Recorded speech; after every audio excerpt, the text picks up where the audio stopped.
Happy morning, students. I welcome you all to the physics class. How are you all? I hope you are all safe and good in your home. Last classes you have learned 1 to 7 lessons in physics, is it not? And today we are going to learn a very interesting chapter, that is Unit 8. What's the name of this lesson, do you know? Sound. Are you ready to listen the class? Okay. See, before that I am going to tell you what are the portions are there in this chapter. Okay. So from the government syllabus we got the reduced chapters, okay, reduced topics. So what are the topics I am going to say now? Just you have to take your book, page number 91, just to mark it. Okay. First, production of sound.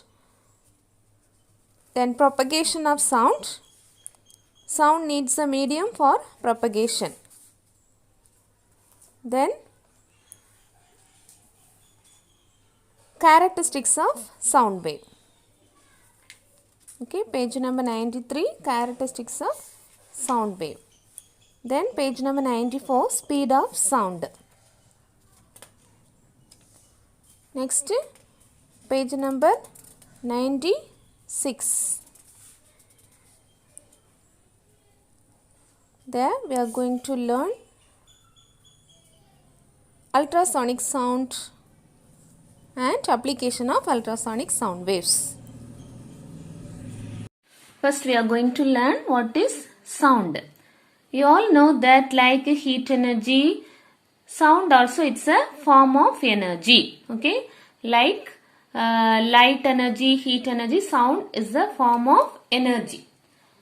And sound which produces sensation of hearing in our ears. Okay, we can hear many sounds around us, isn't it? Some sounds are pleasant to hear and some others are not pleasant to hear. So, it's a form of energy which produces sensation of hearing in our ears. How the sounds are produced?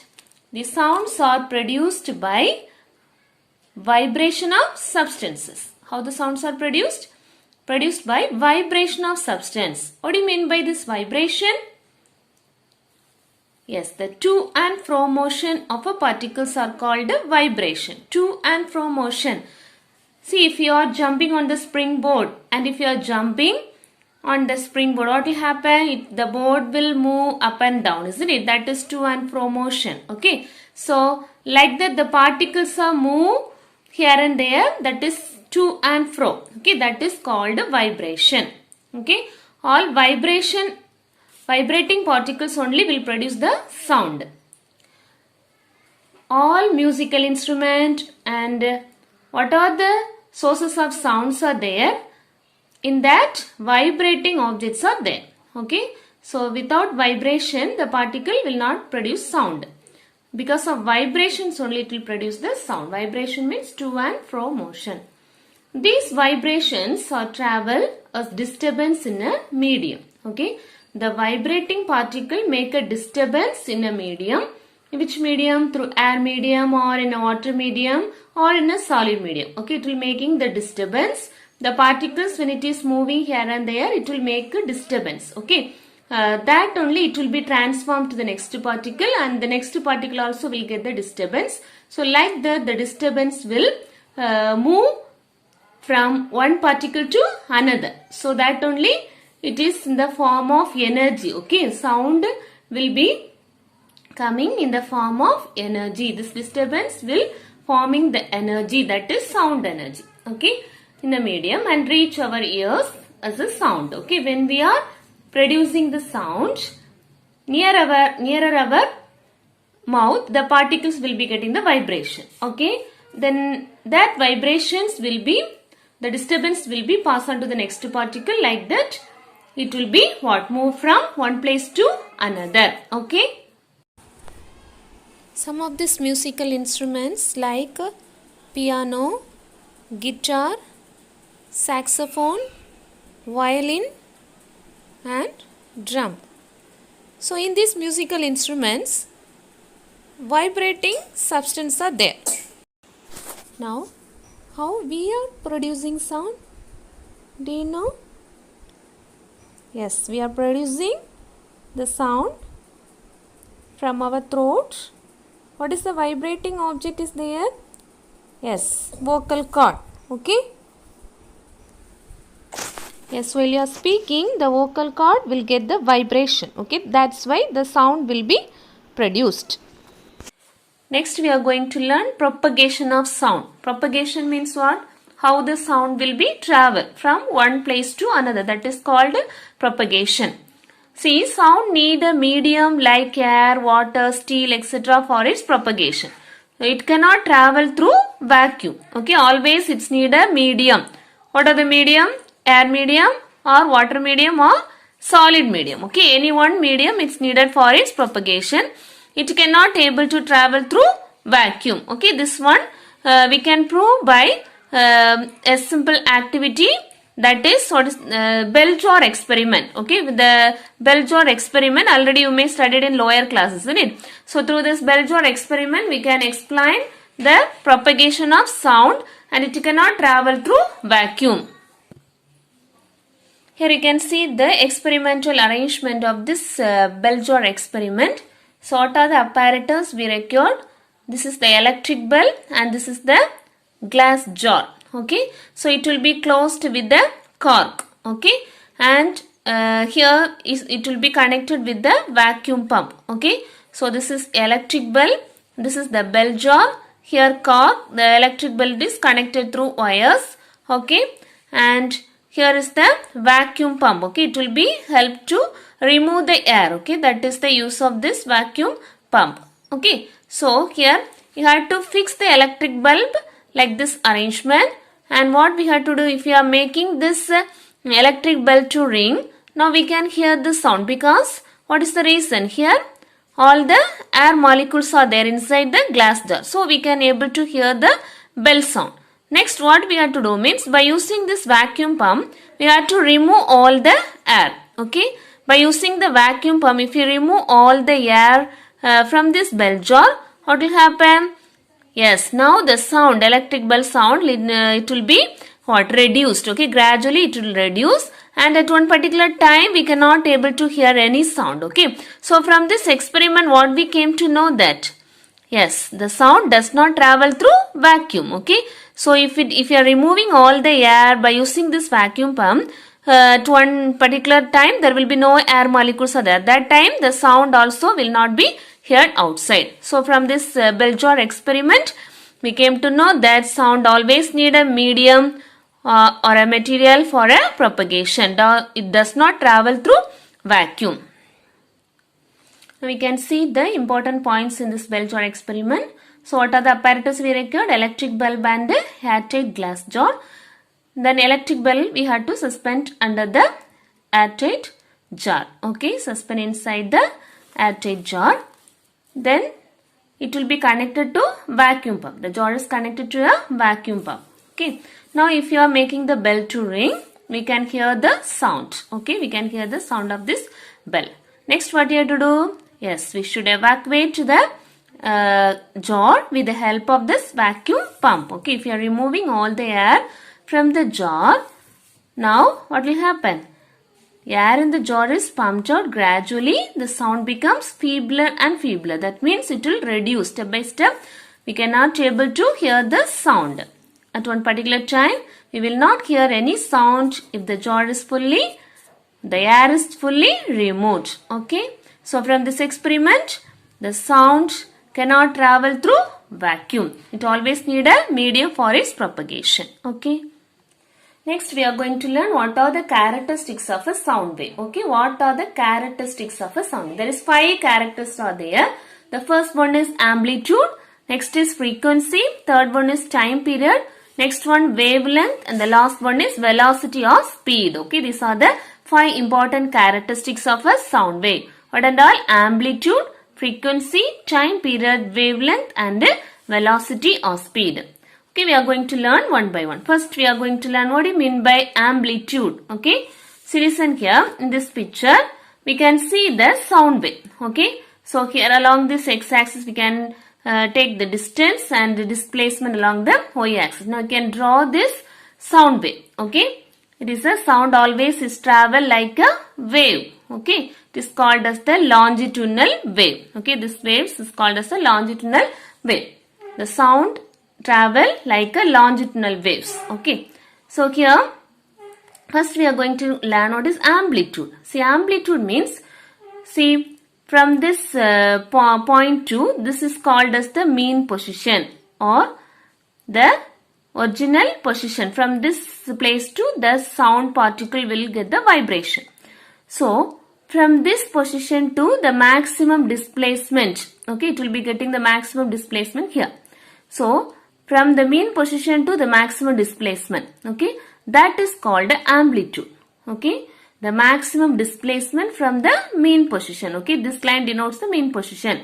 Okay, from this place to it will get the vibration. When we are speaking, sometimes here the particles are there, the particles will move up to here. Okay, that is called a vibration. Okay, so the maximum displacement from the mean position is called what? Amplitude. It can be represented by the letter A. Okay, now depending upon this we can able to say whether the sound is loud or it is lower sound, okay, or the low frequency sound. See, now we can see the second picture. What difference is there? Here maximum amplitude, here the amplitude is less. Okay, so for the maximum amplitude we can hear the loud sound, and this amplitude is less mean we can hear the low sound. Okay, so what do you mean by amplitude? The maximum displacement of the particle of the medium from the original undisturbed position is called amplitude.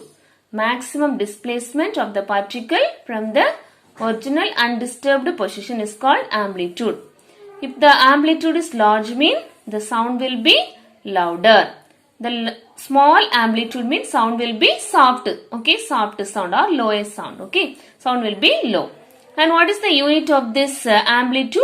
Meter. The unit of this amplitude is meter. Okay, so what do you mean by amplitude?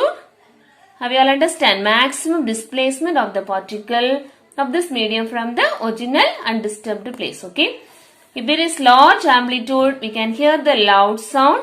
The small amplitude means the sound will be soft and the unit is meter. Okay, the second one is frequency. The next characteristics of a sound wave is, what do you mean by frequency? See, frequency means the number of vibrations produced in 1 second is called frequency. Number of vibration means, see here, from here to it will start to vibrate, isn't it? So here to here, this is one vibration. From here, the one complete vibration is gets over. Okay. So like this number of vibration produced in 1 second. Within 1 second, how many number of vibrations is produced? Okay. That is called a frequency. It can be represented with the letter N. Okay. Number of vibrations produced in 1 second. Okay. For 1 second, how many number of vibrations are produced? Okay. So here one vibration, this is the second vibration, third, fourth. So like this, within 1 second, 4 vibrations waves are there, means that is what? Frequency is 4. Okay. Number of vibration produced in 1 second is called frequency. And its unit is hertz. Okay. The unit of this vibration is, so unit of vibrating, that is frequency, is called as what? Hertz. It can represent the letter Hz. Or another unit also there, that is second power minus 1. Okay. So because this frequency and the time period, it is reciprocal to each other. Okay. The frequency and time period. Frequency means the reciprocal of time period also we can say. So time denoted by second, isn't it? Reciprocal s power minus 1. So the frequency unit is hertz or second power minus 1. Okay. And based on this frequency, we can divide the sound into 3 types. Okay. Our human ear can hear the frequency, that is 20 Hz to 20,000 Hz. Okay. Our ear can hear the sound 20 Hz to 20,000 Hz. Okay. More than this 20,000 Hz we cannot be able to identify or detect. Below 20 Hz also our human ear cannot be able to detect. Okay. So 20 Hz to 20,000 Hz is the audible range of frequency. This is the audible range of frequency. Then below 20 Hz means that is infrasonic sound. Okay. Below 20 Hz sound, that is infrasonic sound. Okay, this sound we cannot able to detect. Okay, so during this earthquake time, the earth will produce the sound. Okay, that is earth waves will be producing under the earth. Okay, that is below 20 hertz. We cannot able to detect that. Okay, that is infrasonic sound below 20 hertz, less than 20 hertz infrasonic. Then greater than 20,000 hertz. Okay, above 20,000 hertz is ultrasonic sound. Okay, above 20,000 hertz ultrasonic sound. Next one is time period. Next characteristics of sound is time period. So time period means time required to produce one complete vibration. Listen here, from here to here one complete vibration is over. Here to here half vibration, here full vibration.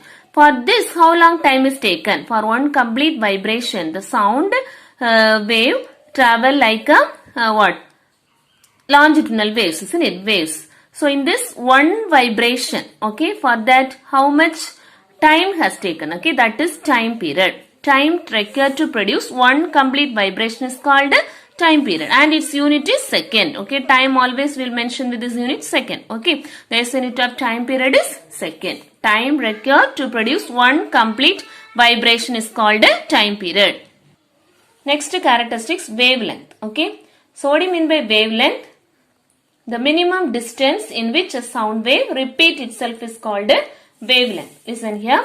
See here the distance between two successive compression. Okay, so here only it will be getting the maximum displacement. Okay, this position is called as the compression, and here this is called as the rarefaction. Okay, compression and rarefaction is formed in the sound wave. Okay, in the longitudinal waves, compression and rarefaction. Compression means in which area the particle, the pressure will be over. Okay, so crowded particles, that area pressure will be more. That is called compression. Okay, and rarefaction means some area the pressure will be less. That is called a rarefaction. Okay, so the minimum distance in which the sound wave repeats itself. Okay, so here to here one vibration over. Again it will be what repeating from here. So the distance, the minimum distance in between these two is called as the wavelength. Okay, the minimum distance in which a sound wave repeats itself called wavelength. It can be represented by the letter lambda. Okay, it's a Greek letter lambda. Okay,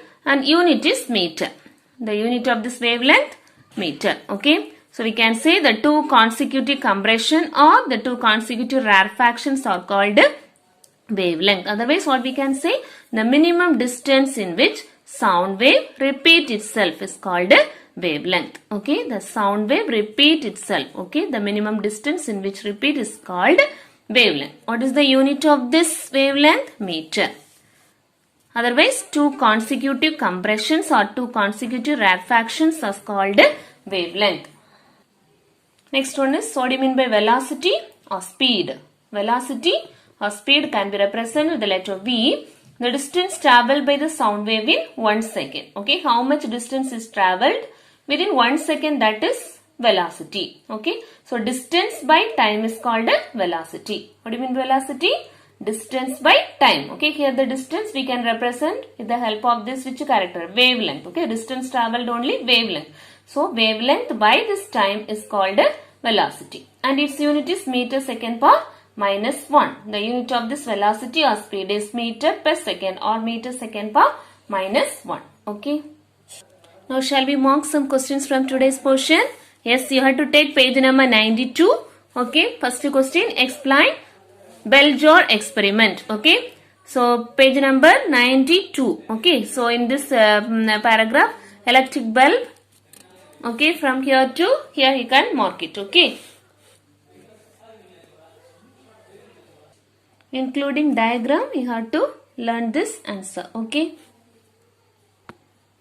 Next, from this characteristics of sound wave, you are going to mark some definitions. Okay. First one is, what is amplitude? The maximum displacement of the particle of the medium from the original undisturbed position when a wave passes through the medium is called amplitude of this wave. Next question, what is frequency? Here you should mark the unit also. Yes, unit is meter. Next, frequency, number of vibrations produced in 1 second is called frequency. Okay, up to here mark. It can be denoted. The unit is second per minus 1 or hertz. Then here you can mark some one word question. the audible range of this frequency 20 Hz to 20,000 Hz. The frequency less than 20 Hz is called infrasonic, and greater than 20,000 Hz is called ultrasonic sound. Okay. So we can hear, the human ear can hear the sound 20 Hz to 20,000 Hz. The next question, what is time period? The time required to produce one complete vibration is called time period. It is denoted T, and the SI unit of time period is second. Next question, what is wavelength? Minimum distance in which sound wave repeat itself called wavelength. Okay. It can represent letter lambda. The SI unit of this wavelength, last line, its unit is meter. Then velocity, the distance traveled by sound wave in 1 second is called velocity of sound. The SI unit of velocity of sound is meter second per minus 1. Okay. Children, you have to read the page number 91, 92 and 93. Okay. Should read this page numbers, and today marked question you have to learn and write. Okay. The 5 definition and this bell jar experiment. Okay. Thank you.